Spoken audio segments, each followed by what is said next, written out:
Okay, let's clear my throat, not the best. Let's talk about some border collies that the RSPCA wished to put down and the history and what actually really happened. I was received a contact because I'm quite known for standing up for animal rights. I'm a sanctuary owner, animal activist, I suppose, of some degree, and I do rescue. And I've also helped out a lot of shelters over the years where they've had intervention by the RSPCA I thought was out of place and above the powers the RSPCA actually have. So here's the story. The RSPCA went out to a breeding facility, a regulated breeding facility with licenses, and decided that the animals there, first of all, they said the facilities weren't up to scratch, which was a door opening, 5 millimeters, something minor, and gave them notices. A week after the RSPCA left, some of the dogs came down with kennel cough, so the dogs and pups were all quarantined. So the facility couldn't on-sell any dogs. Now, what happened was that created a problem for the facility. As best I know, that pups became dogs, and therefore they started to breach their council guidelines. But that's another argument completely. Right now, it's about the dogs. So the RSPCA went back later, assessed the dogs in the facility. Now, they couldn't assess them on any physical problems. They were in great health, but a lot of them were timid because they'd grown up in a breeding facility, or puppy farm, as some people like to call it. So they seized 10 dogs, but they also wrote a report saying that up to 70% of the dogs in the facility were unable to be rehomed as a result of being timid towards the RSPCA. So what then happened is they seized those 10 dogs. Some of those were with pup, and pups were born in the RSPCA. The RSPCA then went on to put court orders against the owners and applications in the court to euthanise the dogs, which at the time included the pups, as best we knew. That's where I stepped in. I wanted to know what the situation was. There was an existing vet report created in December that cleared the dogs to be rehomed. I asked some mates of mine to have a look at the footage and the documents produced by the RSPCA. They thought that they were out of place and that the dogs, the way in which the dogs were assessed was not appropriate. So we were managed to, through lawyers, to get the professional vets and the behaviouralists into the RSPCA to inspect those dogs, and they all came back with reports saying the animals were fine and could be rehomed. I then approached the minister and worked with lawyers to try and safeguard these dogs. There's a lot more to this, and I'll go in order of what I understand. So the court was then approached by the RSPCA and wanted the dogs signed over to them so they could euthanise the dogs, citing costs of holding those 10 dogs for 11 weeks was $53,000. The courts found in their favour, even though we had reports stating the animals were fine. So the only way we could safeguard those dogs was to put an appeal in against the magistrate's decision, which we did immediately to try and save those dogs. Now, the other problem was that the facility had another 60 or 70 dogs, which the RSPCA wanted to get, and saying that they were unrehomable. Now, let's have a few facts here. These dogs were assessed in October, and 10 dogs were seized with pups, but they left 70 dogs there they believe were suffering from mental health issues because they were timid. So the facility owners and myself worked together, and I said to them, look, we can't risk them being seized by the RSPCA because they'll suffer the same fate as the 10 dogs we're trying to rescue. So I asked for some support, and very good shelters from around Australia and in South Australia put their hands up, and the owners relinquished those animals, including pups, and they're now safe. So the dogs in the RSPCA, the 10 dogs in there now, suffered the same assessment as the other 70. Now, the other 70 are all fine. They're safe. The pups that some of you have seen in the RSPCA video that was leaked out of WA from, we believe, someone within the RSPCA, those dogs are also safe, and they're in good condition, and they're rehomed. In fact, 2 of them are gone, and they'll be top show dogs. So to give you an idea of the quality of animals we're dealing with here. Now, the fact is, if there's 70 dogs, if there was 80 all up that they thought were no good, and they took 10 and didn't worry about going back for the other 70, well, those 70 are safe. They've been assessed by very good people. All the reports come back is that they're very good condition. One of the dogs I saved as well, beautiful dog, no problems at all, and the pups are all top health, and so are the parents. And in fact, out of the whole 70, only one needed an operation, which was for a growth in its mouth, and that came up fine. That has also been rehomed but through someone in South Australia. So the 10 dogs that are left are the problem. They're in the RSPCA. The appeal was part heard last week, and the final hearing and argument was Tuesday, just gone. And they handed down the findings this afternoon, and we lost. So our appeal lost, and now the dogs are in ownership of the RSPCA on behalf of the minister, which is David Spears. Those 10 dogs can be rehomed. We know they can be rehomed. The reports say they can be rehomed. The only major damage to those dogs has been that they've stayed in the facilities which are not up to regulation. The reports actually clearly showed that they were taken from much better facilities and put into facilities at the RSPCA that were not up to regulation, and they were left there with no help or treatment other than drugs, and were in little dark areas and weren't able to get out and roam around. And they're working dogs, of course, so the dogs were only going downhill in the RSPCA, and the only intention from day one has been to euthanise those dogs. I believe they can be rehomed. The experts believe they can be rehomed. Anyone that's seen the expert reports from the RSPCA beg to differ.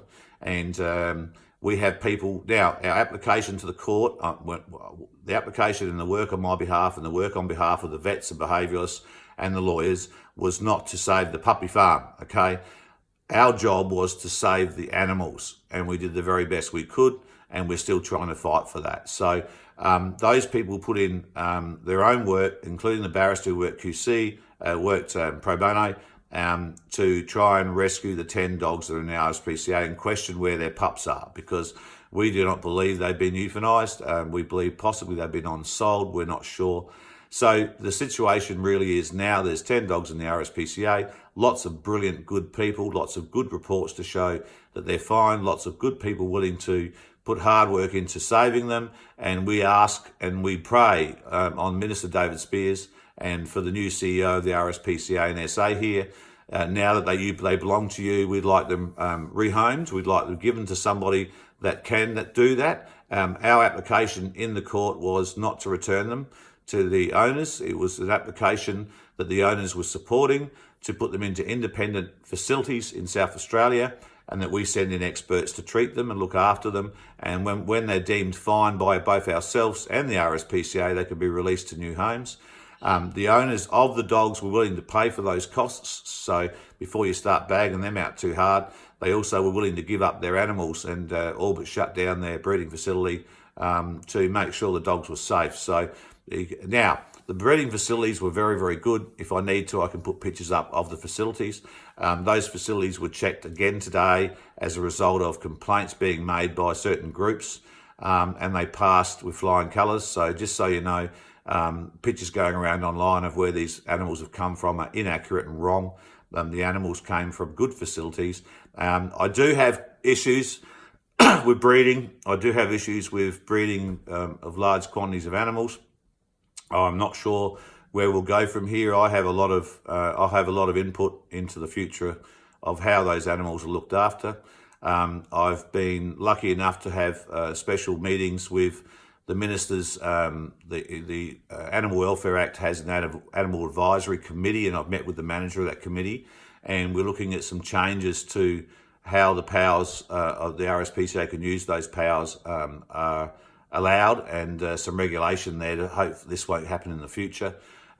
So at the moment, there's a lot of things we need to change. We need to change how breeding's done. We need more socialising of animals in breeding facilities and a few more changes to the regulations there. In this case, we need to look at the RSPCA closely at how they've used their powers, which I think they've stepped over the mark, which sadly, most of you know, I think they step over the mark a little bit too often. These animals are not pawns in some sort of legal game or legal dispute. Obviously, if they release the animals, they're undermining the work they put into the courts and the the evidence they put into the court saying these animals can't be rehomed, must be euthanised as soon as possible, was the reports they put in last week. Everybody else that's seen the dogs thinks the opposite, including RSPCA staff. So look, we want these dogs out. You guys can help. There's an online petition. I'll also be calling for some donations to help the carers that stepped in at the last minute and took 70 dogs. It was a big task, especially coming from other states to do that. I'm very proud of all the animal welfare people that stepped up to help me with this. I'm proud of the barristers. I'm proud of the vets and everybody else that have really tried so hard to save these animals. If we don't succeed in saving those animals, I've made my position clear with the RSPCA as my intentions, and they won't be good for them. The animals can be saved. They are not a pawn in a legal battle. I know that obviously if you euthanise them, it looks better for you in the final trials that will be coming on forthwith, I'm sure. But that's not what this is all about. And you know it and I know it. Those dogs are fine. One of the dogs you earmarked is here, living with my wife and I now, and we're willing to admit that. And it's a beautiful, beautiful dog. Probably the most calm dog we've ever owned. I've spoken to everybody else that's rescued these dogs. They think they're beautiful. They're already going into homes as we speak. All the puppies that the RSPCA said could never be rehomed have been rehomed, and they're all doing very, very well. So things need to change, and I'm not sure whether I can try and continue to lead that change. I will as best I can. I'm sure there's some people out there that don't like my tactics, and I don't really give a shit if they at this stage. Okay, we haven't managed to yet legally save the 10 dogs in the RSPCA. We don't know where their puppies are, but the other 70 dogs they earmarked are safe and in new homes and are beautiful, beautiful animals. And let's hope that this is a message to the RSPCA and a lesson to them that there's better ways to do this. And there's animal welfare notices they can issue. There's a variety of techniques they can use. I'll continue to work now for the first time in my life with a breeding facility to go in there and see how it all works and whether we can run a breeding facility that it is regulated and legal and everything else in a better way to safeguard this ever happening again. But I've got to say this: the behaviouralists, the vets, the experts, and everybody else, including myself, that have viewed the footage where the assessments by the RSPCA took place, believe, and I truly believe, that if they used that assessment on other breeding facilities, other sanctuaries, and personal companion animal owners, they would be able to seize nearly all of them. And I think if the techniques being used to assess animals are failing so dismally, we need to really look at how those assessments take place, because and I won't talk about all my animals, but I've got a dog here who licks and kisses and cuddles while she's growling with her teeth out, all right? She would not pass an assessment, but she's never bitten anyone. She's a lovely dog, and she's our dog, and we love her, okay? So this sort of assessment that's been used here and the techniques used to seize these animals and use these animals and to go to someone and say, we've taken 10 dogs from you and it's now cost $53,000 if you don't sign them over. I'm proud of those owners, right, not signing them over and still fighting to save them at their own expense, even if they don't get them back. And okay, they own a breeding facility, they might be a puppy farm in your eyes, but I've got to say that I'm proud they did that, and I'm proud they worked with me to rehome those animals. I'm proud that they've looked forward to having less animals and possibly giving up the industry. So, everybody's learnt something along the way, and what we need to do right now is save the 10 animals that are left. So if you see the footage, you see anything about this, write to the Minister David Spears, write to the CEO of the RSPCA, and just beg with them and plead with them and shed a tear with them and be compassionate and say, please, please, please, these 10 animals are okay. There are people willing to take them at whatever expense is necessary to save their lives. And please help me do that. I so and appreciate you listening to this long ramble. Thank you.